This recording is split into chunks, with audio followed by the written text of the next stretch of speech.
This video is about cleavage. Do you know what this is? This is a mineral called calcite, and I know this because all the sides are smooth and polished. This is called having a perfect cleavage in 3 directions because the length, the width, and the height are all smooth and polished. Now let's take a look at this mineral. The color is quite similar, but I can tell that this is quartz because the sides are rough and uneven. This has no cleavage. This mineral is called gypsum. It is transparent, as you can see, and has cleavage in 2 directions because this side is rough and uneven, whilst the others are smooth and polished.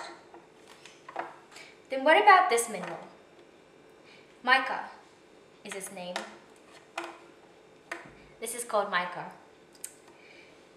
It is extremely easy to peel, and it has cleavage in 3 directions, even though it is extremely thin.